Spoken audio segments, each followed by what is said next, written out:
وإذا تليت عليهم آياته زادتهم إيمانا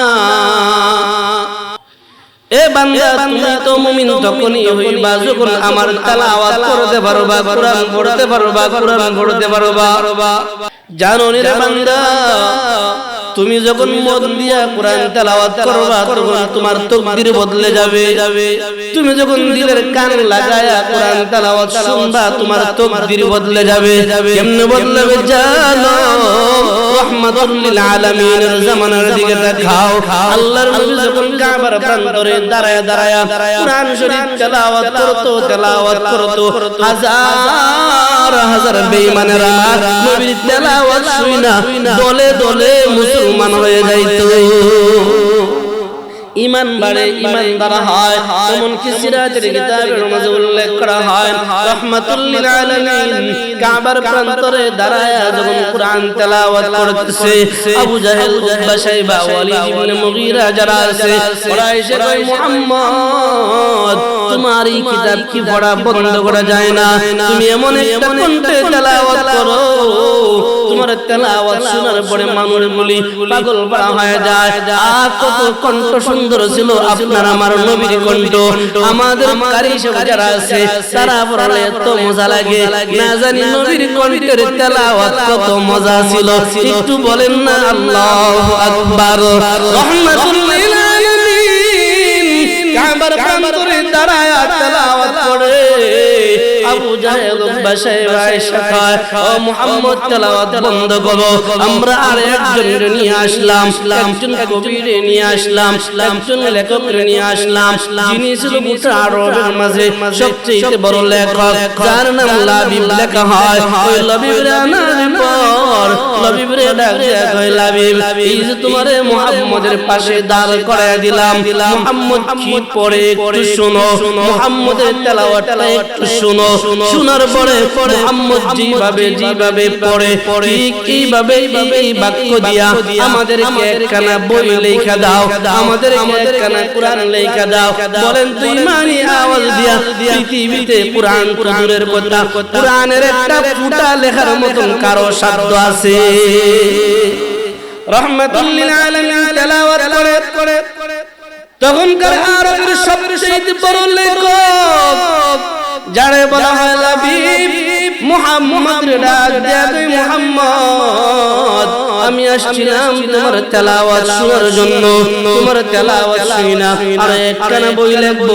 আল্লাহর নবী মুস্কি আসে আর ডাক দেয়া কই, লাবিব আসছো আমার তেলাওয়াত শুনা, একখানা কিতাব লেখা অসুবিধা নাই, তুমি তো লেখবা তো আমি পড়তে দেখি। রাহমাতুল লিল আলামিন ডাক দেয়া কয়, ইন্না আ'তাইনাকাল কাউসার ফাসাল্লি লিরাব্বিকা ওয়ানহার ইন্না শানিআকা হুয়াল আবতার। এতটুকু তেলাওয়াত শোনার পরে আবু জাহেল, উতবা, শাইবা সামনে দাঁড়ায় রইছে। লাবিব চিল্লানি দিয়া কয়, আশহাদু আল্লা ইলাহা ইল্লাল্লাহ মুহাম্মাদুর রাসূলুল্লাহ সাল্লাল্লাহু আলাইহি ওয়াসাল্লাম। আবু জাহেল, উতবা, শাইবা ডাক দেয়া কয়, লাবিব তোমার আল্লাহ মুহাম্মদের কিতাবটা শোনার পরে তার কিতাবের মতন আরো একখানা কিতাব আমাদেরকে লেখা দিবা। এখন দেখি তুমি কালিমা পড়ে নিলা, বুঝলাম না। লাবিব বলে, জানো না ওয়াইদা তুলিয়াত আলাইহিম আয়াতি ওয়াইদা তুলিয়াত আলাইহিম আয়াতু যাদাতুহুম ঈমানা। মালিক যে বলছে তেলাওয়াত শুনলে নাকি ঈমান ওয়ালা হয়ে যায়, ঈমান বেড়ে যায়। ও আবু জাহেল কোন কিতাব লিখবো রে আমি, কোন কিতাবের নাম বলছো লেখার জন্য? এই কিতাব তো দুনিয়ার কোনো মানুষের লেখা না, এটা তো ডাইরেক্ট আসমানের মালিকের কালাম। এই জায়গায় হাত দেওয়ার শক্তি আমার নাই। আল্লাহ বলে, বান্দা এই যে আবু জাহেল, উতবা, শাইবা তারা কুরআন বন্ধ করার জন্য অনেক ষড়যন্ত্র করছে। বর্তমানেও দেখবেন বাংলাদেশও আছে, সুনামগঞ্জ নাও থাকতে পারে। অনেক জায়গায় মাহফিল বন্ধ করে, তাফসীর বন্ধ করে, মাদ্রাসা বন্ধ করে, কোরআন ভালো লাগে না। যাদের কি দেখবেন এই জায়গায় অ্যালার্জি শুরু হয়, কোরআন তেলাওয়াত ভালো লাগে না, শুনতে ভালো লাগে না, মাহফিল ভালো লাগে না, বুঝে নিবেন তারা আর আবু জাহেল উতবা সাহেব ওরা একই সূত্রের গাথা। অন্যথায় কেন ভালো লাগে না? ভালো লাগে না তো আবু জাহেলের। বর্তমানে যাদের কোরআন ভালো লাগে না, মাদ্রাসা ভালো লাগে না, মসজিদ ভালো লাগে না, একটা বুট পাওয়ার জন্য মন্দিরে গিয়ে ঘুরে, মাদ্রাসায় আসতে দেখি না, মসজিদে আসতে দেখি না। আল্লাহ কয় সিনারাইকো ওরা আর আবু জাহেল দুই সূত্র না, এক সূত্রে গাথা। আল্লাহ হেদায়েত দাও, বলেন না আমিন। আল্লাহ বলে আমার ইমানদার বান্দাদের যদি চিনতে চাও, দুই নাম্বার বান্দারা তেলাওয়াত করবে, তেলাওয়াত শুনবে, নিজের ঈমান বাড়বে। ঈমান আল্লাহ তাআলা জানো, মুসলমান জানো, ঈমানদার বা মুমিন কারে বলা হয়, কাকে বলে? ঈমানদার কারে হয়? আল্লাহ বলে ওই ব্যক্তিকে ঈমানদার বলা হয় ইযা যিকরাল্লাহ, বান্দার সামনে যখন আল্লাহর নাম উচ্চারণ করা হয়। বলেন তো আমাদের রব কে? আওয়াজ হয় না, আর একটু আওয়াজ দিয়ে বলেন না আমাদের মালিক কে? হয়তো ঘুম ভাঙ্গিয়ান। আল্লাহ বলে ইযা যিকরাল্লাহ, আমি আল্লাহর নাম যখন স্মরণ করা হবে, আমি আল্লাহর নাম যখন নেওয়া হবে, বান্দাদের সামনে যখন আমি আল্লাহর নাম নেওয়া হবে, ঈমানদার কারে কয় জানো? ওয়াজিলাত কুলুবুহুম কান্না সুবহানাল্লাহ। আল্লাহ বলে ঈমানদার বলা হয় ওই ব্যক্তিটারে যে ব্যক্তির সামনে আমি আল্লাহর নাম উচ্চারণ করার পরে অন্তরের ভিতরে একটা ভয়, আতঙ্ক, কম্পন সৃষ্টি হয়ে যায়। এমন একটা সময় অন্যায় করলাম যে সময় পৃথিবীর কেউ জানে না, কেউ দেখে না, এই সময় আমার আল্লাহ দেখে। আপনারা আমার কথা বুঝা থাকলে বলুন তো, রাতের আঁধারে অন্ধকারে যখন গভীর রজনীতে চুরি করে, দুনিয়ার তার মাই জানে না, বাবাই জানে না, বিবি জানে না, সন্তান জানে না, বন্ধু বান্ধব জানে না, একটা পোকাও তার বাসা নাই। ঠিক এই সময় চুরি করে, এই সময় দুনিয়ার কেউ নাই, একজন আছে, বলেন তো তিনি কে? আল্লাহ বলে বান্দাটার অন্তরের ভিতরে কম্পন সৃষ্টি হয়ে যায়। অন্যায় করতেছি, দুনিয়ার কেউ দেখে না, একজন দেখে, দুনিয়ার কেউ জানে না, একজন জানে।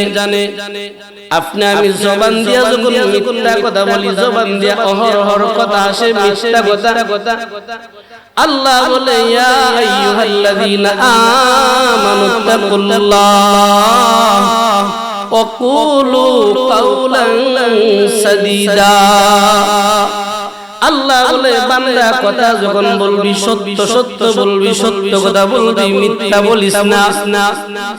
বলেন তো আমি যখন মিথ্যা কথা বললাম, দুনিয়ার কেউ জানে না, একজন জানে, তিনি কে? আল্লাহ বলে বান্দা পরিপূর্ণ ঈমানদার তুই ব্যক্তিরই বলা হয় যার সামনে আমি আল্লাহর নাম নেওয়ার পরে অন্তরের ভিতরে খাপনি দিয়া দেয়, যার অন্তরের ভিতরে আমি আল্লাহর ভয় ঢুকে যায়। এইটা হলো ঈমানদারের একটা বৈশিষ্ট্যওয়ালা ব্যক্তি।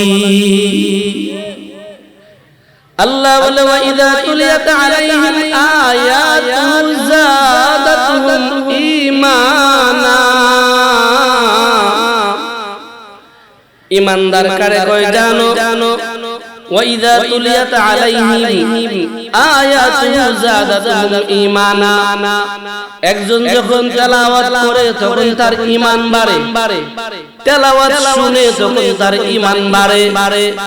দেখেন একজন সুললিত কণ্ঠস্বরওয়ালা সহি শুদ্ধভাবে যখন তেলাওয়াত করে কারি সাহেব তার কণ্ঠ দিয়া তেলাওয়াত করতেও মজা, শুনতেও মজা। ভাষা বুঝেন আমরা তেলাওয়াত যিনি করে উনার কাছেও ভালো লাগে, যারা শুনে তাদের কাছেও ভালো লাগে।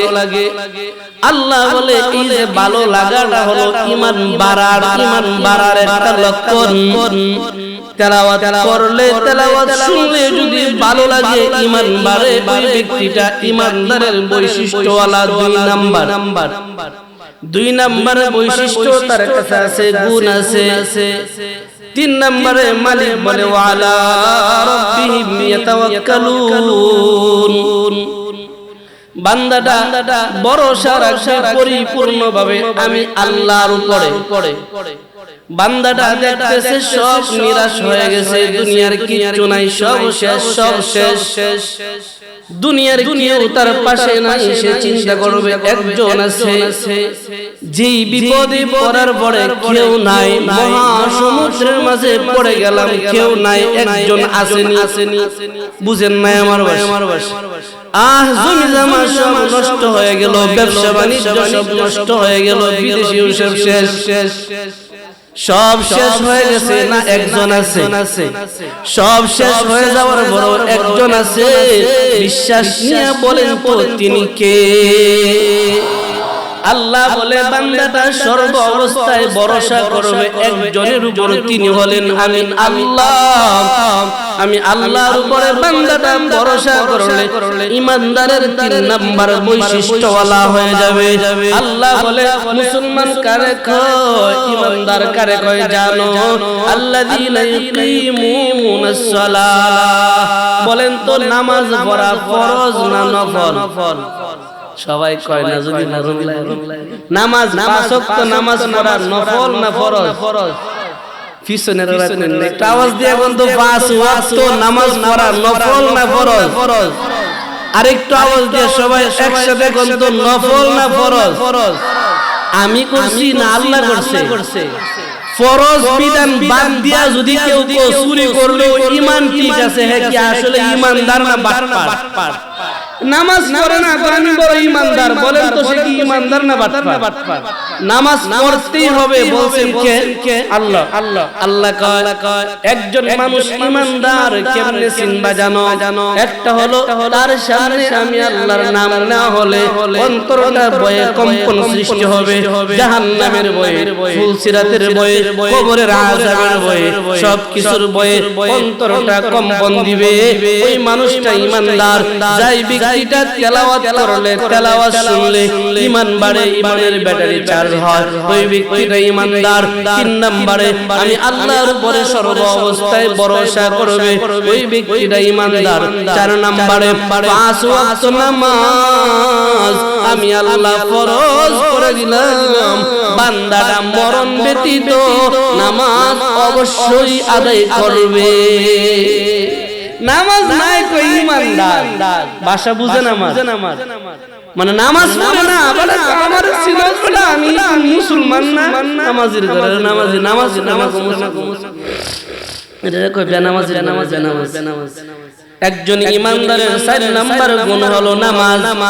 5 নম্বরে মালিক বলে ওয়া মিম্মা রাযাকনাহুম ইউনফিকুন। বান্দাটারে ধন সম্পত্তি যা আমি আল্লাহ দিলাম নিজের জন্য খরচ করবে, আমার রাস্তায় খরচ করবে। এই বান্দাটা পয়সা কি মেলায় খরচ করবে না, দুনিয়ায় কোনো পার্কে গিয়া দিবে না, দুনিয়া কোনো জুয়া খেলায় টাকা নষ্ট করবে না, অবৈধভাবে টাকা নষ্ট করবে না।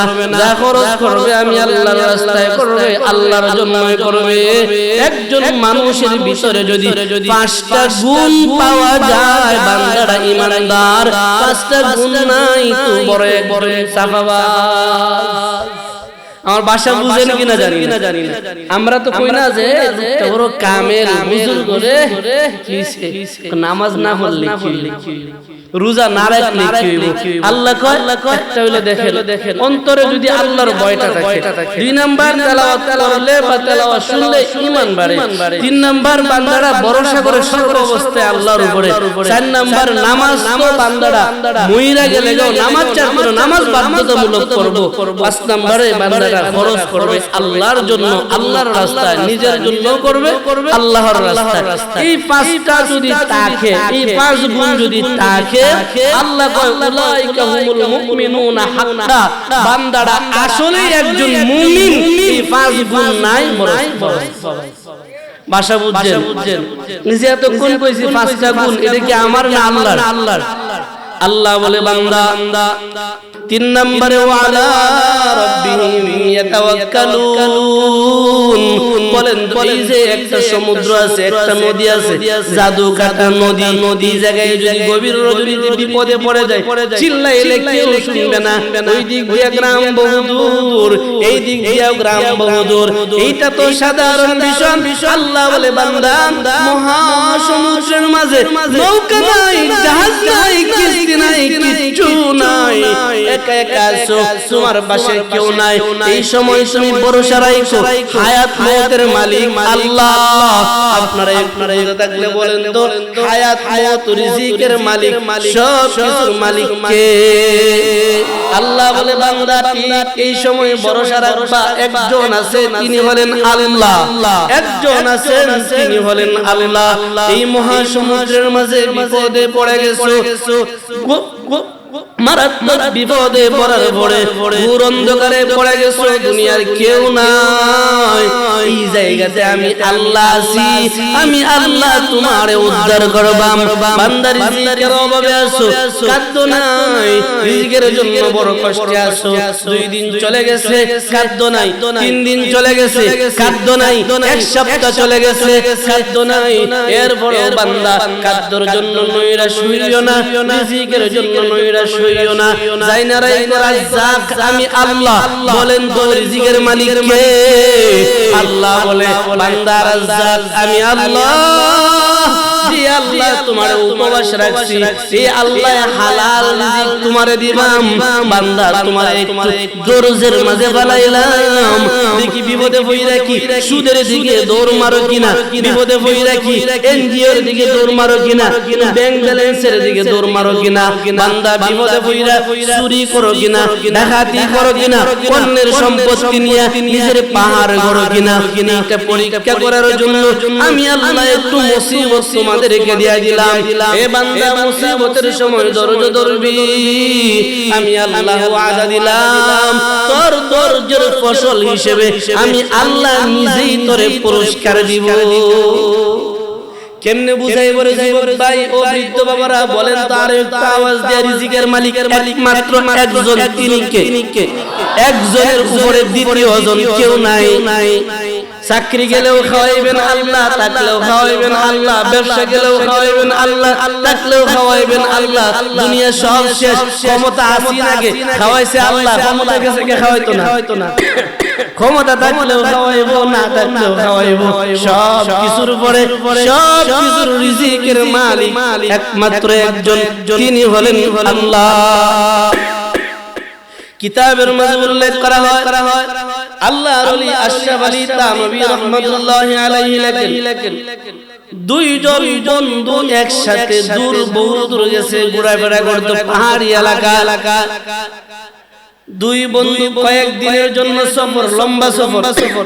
আপনাদের এই দিকে যেমন পর্যটক আছে বিভিন্ন দূর দূরান্ত দেখেন, কিছুদিন আগে দেখছি বগুড়া, আপনাদের এদিকে আইছিলাম, এক গ্লাস পানি বগুড়া থেকে পর্যটক আইছে, দেখেছি আপনাদের বাড়ি কই? বগুড়া। মোটামুটি আমার অ্যাড্রেস দেখাইছি, মাহফিল আছে ডিসেম্বর, হুজুর আমরা এলাকায় নাম্বার নিছে, কত দূর থেকে আইছে, একদিন না কয়েকদিনের লেগে আইছে। আল্লাহর ওলি আশরাফ আলী থানভী রাহমাতুল্লাহি আলাইহি লেখেন, 2 জন বন্ধু গেল বহু দূর সফর করার জন্য পাহাড়ি এলাকা। তারা নিজেরা রান্না বান্না করত। এক বন্ধু বিছানায় শুয়ে রইল, আরেক বন্ধু রান্না করতেছে, চুলায় আগুন জ্বালালো। লাকড়ি দিয়ে রান্না গিয়ে আগুন নিভে গেলে ফু দেওয়া লাগে। সাইতো বন্ধুটা দেখতেছে যে বন্ধু যে দুষ্টটা রান্না করে উনি ফু দেয় না, আগুন নিভে গেলে হাত ঢুকায়।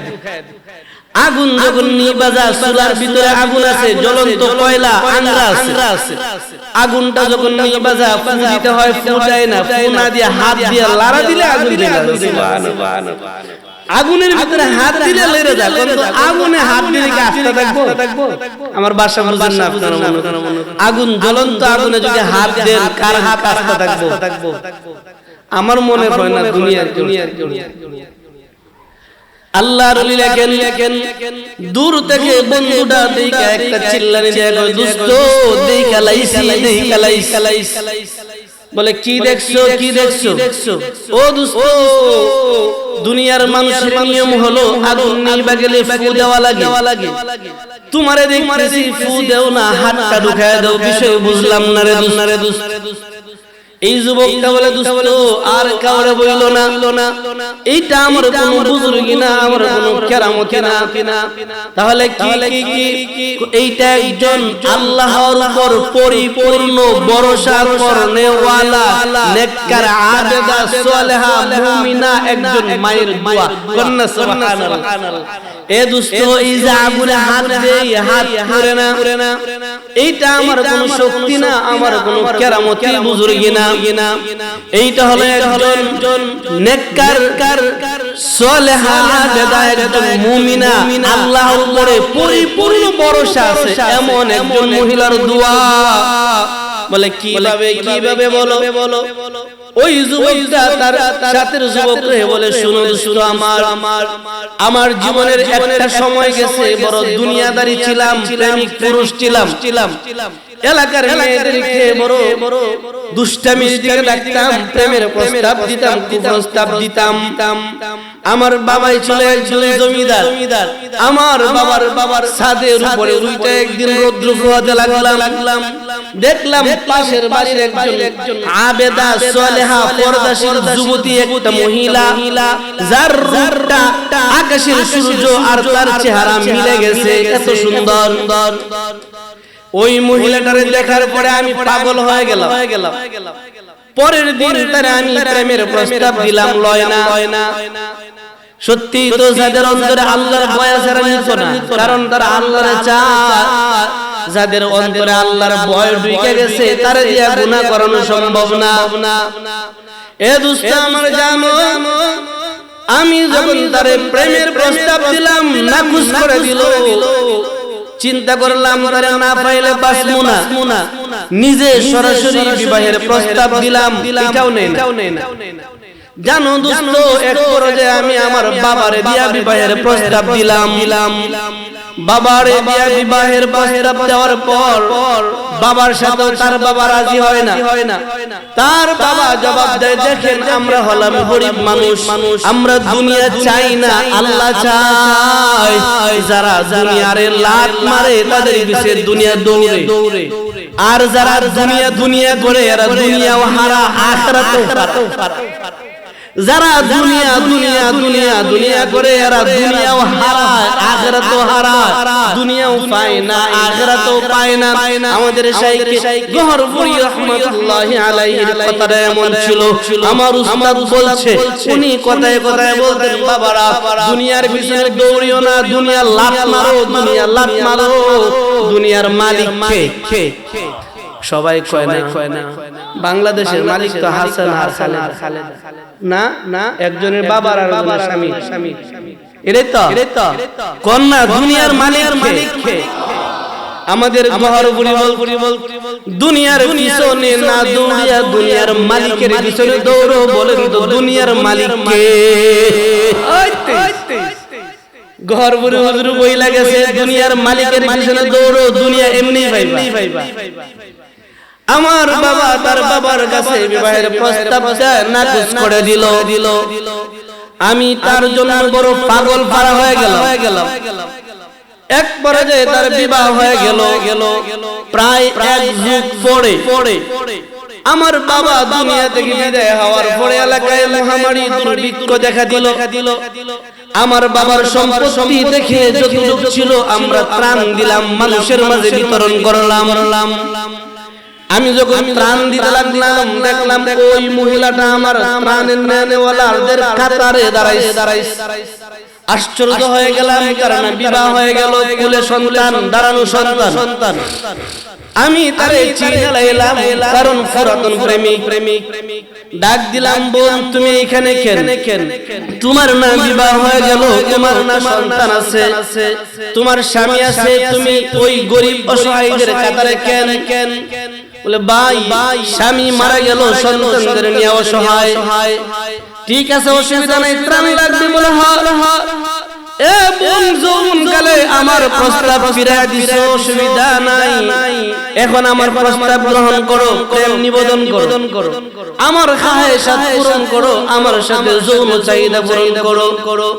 মহিলাটা ডাক দিয়া কয়, দোস্ত শুনো, মহিলাটা আমারে কয়, এ জমিদারের সন্তান, সতীত্বের বিনিময়ে রিজিক চাই না, ইজ্জতের বিনিময়ে রিজিক চাই না। কারণ রিজিকের মালিক সতীত্ব না, ইজ্জত না, তুই জমিদার না। বলেন রিজিকের মালিক কে? অনেক সময় দেখেন না, নিজের কত কিছু, সতীত্ব তো দূরের কথা, বর্তমান সব দিয়া হলো টাকা লাগবে। মহিলাটা ডাক দিয়া কয়, জমিদারের সন্তান, জমিদার আমার সতীত্বের বড় দাম, ইজ্জতের বড় দাম, এইটার বিনিময়ে রিজিক চাই না, রিজিকের মালিক আল্লাহ। এমনিতে ত্রাণ দিলে সবার মতো দিবি, না দিলে লাগবে না, চলে গেলাম। দোস্ত জানো, মহিলাটা যখন চলে যায়, তার নিচে দাঁড়ানো 5-7 বছরের একটা বাচ্চা ছিল। ওই বাচ্চাটা কাঁদতেছে আর তার মারে বলতেছে, মা 3-4 দিন হয়ে গেল, পেটে ক্ষুধার যন্ত্রণা সহ্য হয় না, কাঁদো না।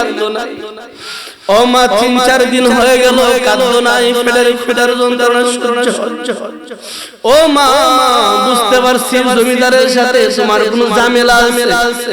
মা গো, তুমি কি পারো না ঝামেলাটা মাঠ করে খাদ্যের ব্যবস্থা করো? ও মা 3-4 দিন হয়ে গেল, খাদ্য নাই, আর সহ্য করতে পারি না। মা, আমাদের জন্য 2টা পথ, এক হয়তো জমিদারের সাথে আপোষ হও, মিটমাট হও, খাদ্য লও, অন্যথায় বাড়িতে গিয়া নিজের হাতে গলা টিপা আমাদেরকে মেরে ফেলো। ও মা, ক্ষুধার যন্ত্রণা সহ্য হয় না। দোস্ত জানো, আমি দেখলাম ওই মহিলাটা তার সন্তানদেরকে সান্ত্বনা দেয়, এ আমার সন্তানেরা, রিজিকের মালিক জমিদার না, রিজিকের মালিক আল্লাহ, চলো বাড়িতে চলো। এরপরে রাসূল বান্দাগুলি মানে না। মহিলাটা আবার আমার কাছে আসলো, মনে করলাম হয়তো বা আমার প্রস্তাবটা মাইনা লাইছে। জিগাইলাম, বোন প্রস্তাবে রাজি কোনা? ও বোন, প্রস্তাবে রাজি হয়ে যাও। বলে না। কেন আসছো? বলে আমি আসছি রাজ্জাকের দরওয়াজা দেখাইতাম। কন্যা সুবহানাল্লাহ। আমি আসছি রিজিক দাতার দরজা তোরে দেখাইতাম। সুবহানাল্লাহ। আমি আসছি রিজিক দাতার দরওয়াজা তোরে দেখাইতাম। এ জমিদার, রিজিকের মালিক তুই না, রিজিকের মালিক আল্লাহ। বলেন তো রিজিকের মালিক কে? এই জাদুঘাটার নদী কি আমাদের রিজিকের মালিক? পিছনেরা কয় না কি জানি কালো দেখতে পারি। আরে বাবা, রিজিক সন্ধান করতে হবে, তালাশ করতে হবে, দিবেন কে? চাকরিটা আমার রিজিকের একটা মাধ্যম। আমার মিম্বর প্রত্যেক শুক্রবারে বিদায় লাই, ভালো লাগলে কইবাই যাবেন, রিজিক আমার এই চাকরি না, রিজিকের মালিক আল্লাহ, এটা মাধ্যম। বলেন তো দুনিয়াতে উসিলাটা হলো মাধ্যম, আসলে রিজিকের মালিক কে? মহিলাটা ডাক দিয়া কয়, রে জমিদার, রিজিকের মালিক তুই না, রিজিকের মালিক আসমানের মালিক। আমি আসছিলাম রিজিক নিতে, এখন আসি নাই। আগে আসছিলাম রিজিক নিতে, এখন আসছি তোরে রাজ্জাকের দরওয়াজা দেখাইতে। চললাম তোর কাছে রিজিক নিমু না। সন্তানরা ডাক দিয়া কয়, সন্তান, যেই মালিক, যেই রাজ্জাক 3-4 দিন আমাদের উপবাস রাখছে, চলো ঘরে চলো। এই রাজ্জাকে ঘরে খাদ্য পাঠায় দিছে। সুবহানাল্লাহ। মহিলাটা বলতেছে, সন্তান চলো, ওই রাজ্জাক যিনি রিজিক দাতা, তিনি ঘরে খাদ্য পাঠায় দিছে, চলো। জানো দোস্ত, মহিলাটা এত বিশ্বাসের সাথে বলতেছে তার সন্তানদেরকে, এ সন্তানেরা, তার সাথে মিটমাটের কোনো পথ নাই। কারণ হালাল হারামের ব্যবধান ব্যবধান, রিজিকের জন্য হারাম পথে যাওয়া সম্ভব না। চলো রাজ্জাকে ঘরে রিজিক পাঠায় দিছে, চলো ঘরে যাই। জানো দোস্ত, মহিলাটার কথাটা শোনার পরে আমার অন্তরে একটা ভয় ঢুকে গেছে। সত্যি যদি আল্লাহ রিজিক পাঠায় থাকে, সত্যি যদি আল্লাহ তার ঘরে রিজিক পাঠায় দেয়, তাহলে যে আবেদা সালেহ মাটার কথায় আল্লাহ ঘরে রিজিক পাঠাইবে, তার বদদুয়ায় গজবটা আইতে সময় লাগতো না। দেখছেন না, একদিন দুই দিন না, প্রায় 17 বছর হুজুররা কাঁদছে, জনগণ কাঁদছে, আল্লাহ ধরছে না। আল্লাহ ধরছে, তার বিচারে তারে দিছে। বুঝেন না? শিক্ষা নিও অতীত থেকে, ফেরাউন থেকে, নমরুদ থেকে, সাদ্দাত থেকে, কারুন থেকে শিক্ষা নিও। ভবিষ্যতে যারা আসবা অতীত থেকে শিক্ষা নিও। অতীত যেমন কর্ম করছে ফল এমন পাইছে, ভবিষ্যৎ যারা আছো কর্ম যেমন করবা ফল এমন পাইবা, সন্দেহ না। যেমন কামাই তেমন ফল, যেমন কামাই করবা তেমন ফল পাইবা। ও দোস্ত আমার, জানো আমার ভিতরে একটা কাঁপুনি দিয়া দিছে। যেভাবে বিশ্বাসের সাথে বলতেছে যে তার ঘরে তার আল্লাহ রিজিক পাঠায় দিছে, কি জানি সত্যি রিজিক পাঠায় দিছে। ওই মহিলা তার সন্তান নিয়ে যায় এক পথে, আমি আরেক পথে রিজিক নিয়ে ঘরে যাই। এক পথে সন্তান নিয়ে মা ঘরে যায়, আরেক পথে আমি তার ঘরে কাঁদতে নিয়ে গেলাম। তার ঘরে যাওয়ার আগে তাদের দরজায় কাজ ধরাই আড়াল হয়ে গেলাম।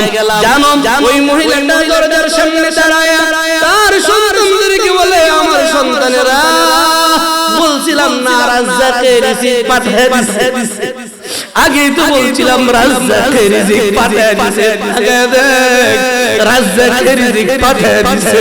ও দোস্ত জানো, মহিলাটা সন্তানদের নিয়ে খাওয়া দাওয়া করে দুইটা হাত আসমানের দিকে উঠায়া আল্লাহরে বলে, আল্লাহ ক্ষুধার্ত পেট নিয়া একটা নাফরমানের চেহারা দেখছিলাম, আল্লাহ বড়া পেটে কেন এই সিদ্দিকের চেহারা দেখাইলা না, আল্লাহ বড়া পেটে কেন এই ভালো মানুষটার চেহারাটা দেখাইলা না, আল্লাহ গো ভালো মানুষটার চেহারা দেখলাম না, অসুবিধা নাই, আল্লাহ একটা দোয়া করি, ওই মানুষটারে হাসরের দিন তোমার জাহান্নামের আগুনে জ্বালাইও না।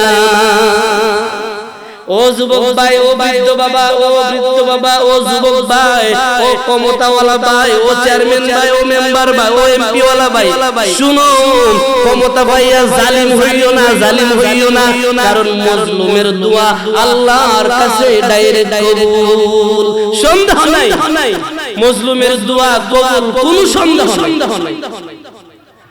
ও দোস্ত জানো, মহিলাটা দোয়া করে আল্লাহ জাহান্নামের আগুনে জ্বালায় না। শুধু এই জায়গায় স্থগিত না, দোয়া করতে করতে করে যায় বলে, আল্লাহ তোমার খলিল ইব্রাহিম রে যেভাবে দুনিয়ার আগুনে জ্বালাও নাই, ওই রিজিক যিনি দিয়া গেছে উনি যদি দুনিয়ার আগুনে কোনো কারণে পড়ে যায়, আল্লাহ দুনিয়ার আগুনে তুমি তারে জ্বালায়ও না। জানো দোস্ত, এই দোয়ার পর থেকে আমি কোনোদিন ফু দিয়ে আগুন ধরাই নাই, আগুন ধরাইতে গেলে হাত ঢুকাই দেই, দেখো আজও আমার একটা পশম পুড়ে নাই। বলেন তো, এই যে দোয়াটা কবুল করছে, হারাম পথে যায় নাই, হালাল পথে রইছে, এইজন্য আল্লাহ দোয়া কবুল করেছে। আল্লাহ বলে, ওয়ালা রাব্বিহিম ইয়াতাওয়াক্কালুন। বলেন তো, ভরসা করার মালিক কয়জন? বুঝেন নাই, ভরসা করার মালিক কয়জন? একজন, তিনি হলেন কে? আল্লাহ বলে, বান্দা বিপদে পড়ে গেছো, সর্ব অবস্থায় আমি আল্লাহর উপরে ভরসা করো, আমি আল্লাহ ওয়াদা দিলাম তোমারে দুনিয়াতে মর্যাদা বাড়াবো, আখিরাতের জান্নাতের মালিক বানাবো। আল্লাহ বলে, আল্লাযীনা ইউকিমুনাস সালাহ। অন্য জায়গায় বলে, ইন্নাস সালাতা তানহা আনিল ফাহশাই ওয়াল মুনকার। এই জায়গায় আল্লাহ বলে, বান্দা নামাজ কায়েম করো। অন্য জায়গায় বলে, বান্দা নামাজ পড়লে গুনাহ থেকে বাঁচবা। আপনার এলাকায় নাই, আমরা বাংলাদেশে আছে, নামাজও পড়ে সুদের টিহাউকা। বুঝেন কিনা জানি না, নামাজও পড়ে সুদের টিহাউকা, সুদ কার ইজারা কুর, বুঝেন না, সুদ কুর ভাষা বুঝেন আমার পিছনের বুঝেন না, যারা বুঝেন আবু দেন তো নারায়ে তাকবীর, আওয়াজে কয় না, বুঝেন নারায়ে তাকবীর, আল্লাহ আজকের মাহফিলটারে নাজাতের উসিলা বানাও বলে আমিন আমিন।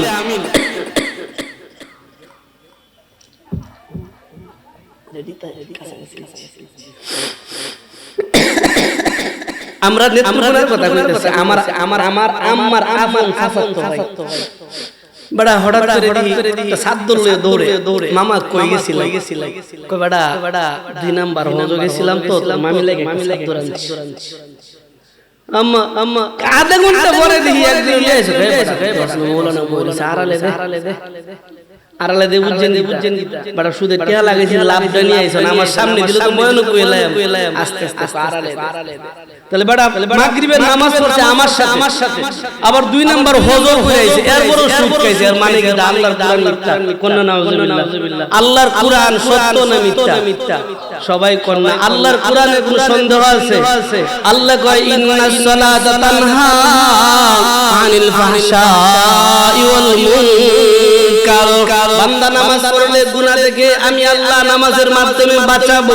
এরপরও দেখা যায় আপনাদের সমাজে না থাকলেও বাংলাদেশের হালত নামাজও পড়ে সুদও কা, নামাজও পড়ে ঘুষও কা, নামাজও পড়ে মিথ্যা কথাও কয়, নামাজও পড়ে জিনাও করে, নামাজও পড়ে বিচারক কইয়া 2 নাম্বারই করে, নামাজও পড়ে ঘুষ পকেটে না গেলে বিচার রায় পক্ষে যায় না।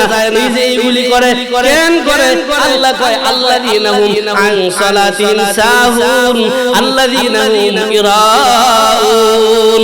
বান্দা নামাজ পড়ে সমাজ দেখাইতো। দেখেন এই যে সামনে নির্বাচন আইতাছে না বাংলাদেশ, আল্লাহ কত নামাজি যে মসজিদে পারবো দেখেন, বিশ্বাস না হয় দেখেন নির্বাচনের সময় অনেক নামাজি পারবো, এরা কারণ বশত ফাঁস হইতে রড চুরি করতে কারণ আল্লাহ কইছে নামাজ পড়লে গুনাহ করতে না, এরা করে কেন? এরা মূলত নামাজি সাজে, এইজন্য বুট্টা হয়তোবা কথাগুলি আমার কি কিছু করার নাই তো। বলেন তো নামাজ পড়লে গুনাহ থেকে বাঁচাবেন কে? আল্লাহ। তাহলে নামাজ পড়ার পরে গুনাহ করে কেন? নামাজ আল্লাহর জন্য করে নাই, আল্লাহর জন্য আদায় করে নাই। আল্লাহর জন্য আদায় না করে দুনিয়ার মানুষকে দেখানোর জন্য যখন নামাজ পড়বে, এই নামাজ দিয়া টিভি থেকে বাঁচা সম্ভব না, এই নামাজ দিয়া বেগানা মহিলা দেখা থেকে বাঁচা সম্ভব না, এই নামাজ দিয়া সত্যের পথে চলা সম্ভব না। যখনই সম্ভব যখনই আল্লাযীনা ইউকিমুনাস সালাহ নামাজ কায়েম করবে, অর্থাৎ একমাত্র আল্লাহর সন্তুষ্টির জন্যই বান্দারা পরিপূর্ণভাবে 5 ওয়াক্ত নামাজ নবীর সুন্নাত তরিকায় আদায় করবে, আল্লাহ এই নামাজ দিয়া জান্নাত পর্যন্ত আসে। আর আমরা যে নামাজ পড়ি বাপ রে বাপ, সেজদা একটা উপরে আরেকটা জায়গা। আমারটা আমি কইতাছি, আমার মুসলিমের একটু আমি অভিনয় দেখাই, মানে এক সেজদা থেকে শুরু হওয়ার আগে আরেক সেজদা, আমার আগে 3 সেজদা মারি, আমি ইমামের আগে আর 3 সেজদা দেলাই। আল্লাহ বুঝ দাও বলে আমিন। কষ্ট পাইতেছেন আপনারা? আল্লাহ বলে ওয়া মিম্মা রাযাকনাহুম ইউনফিকুন। এ বান্দা ইমানদার হইতে গেলে তোমার যে সম্পত্তি আছে, আপনার আমার যে জমি জামার ধন সম্পদ মেলবে কয়লা পাথর, বলেন তো সকল সম্পত্তির মালিক কে? আল্লাহ। আল্লাহ বলে এইগুলি তো তোমার ছিল না, আমি আল্লাহই তোমারে দিলাম। আমি যে আল্লাহ তোমারে এইগুলি দিলাম, এইগুলি আমার রাস্তায় খরচ করো। আমার রাস্তায় খরচ করলে দেখবা দুনিয়াতেও শান্তি পাইবা, আখিরাতেও শান্তি পাইবা। আমরা যদি আমাদের আল্লাহর বলে আল্লাহ আমি যদি 5টা গুণে গুণান্বিত হয়ে যায় আমার লাভ কি? আল্লাহ বলে উলাইকা হুমুল মুমিনুনা হাক্কা। বান্দা তোমার লাভ হলো তোমারে আমি আল্লাহ পরিপূর্ণ মুমিন বানিয়ে দিবাম না। সুবহানাল্লাহ। বলেন তো মুমিন কারে কয়? এই যে চুরি করলে কি হইব? ঈমান না বড় শক্ত আছে। বাটপারি করলে কি হইব? ঈমান বড় শক্ত আছে। বলেন তো এদের ঈমান আছে? ঈমান হইতো নাই, কারণ ঈমানটা কিন্তু মিস কথা কইছো না। আল্লাহ কই ইয়া আইয়ুহাল্লাযীনা আমানু তাকুল্লাহ ওয়া কুলু কাওলান সাদীদা। ঈমানদার সন্দেহটা কও, বলে মিস কথা কই মানে ঈমান হইতো না, ডাইরেক্ট কথা আমার একটা বিশ্লেষণ করে আগে কোরআন ডাইরেক্ট কও। বলেন তো মুমিন ব্যক্তির দ্বারা মিথ্যা কথা বলা যায়? যে ব্যক্তি আসলে মুমিন ওই ব্যক্তি মিথ্যা কথা কইব? আল্লাহ আমাদের হেদায়েত দাও, বুঝ দাও, বলেন না আমিন। আল্লাহ বলে বান্দা আমার পুরস্কার হলো তোমার পরিপূর্ণ মুমিনের সার্টিফিকেট আমি আল্লাহ দিলাম। আরেকটা জানো, লাহুম দারাজাত ইনদা রাব্বিহিম, তোমার রবের পক্ষ থেকে তোমার দরওয়াজা, তোমার মর্যাদা দুনিয়াতেও আমি আল্লাহ বাড়াবো, আখিরাতেও বাড়াবো।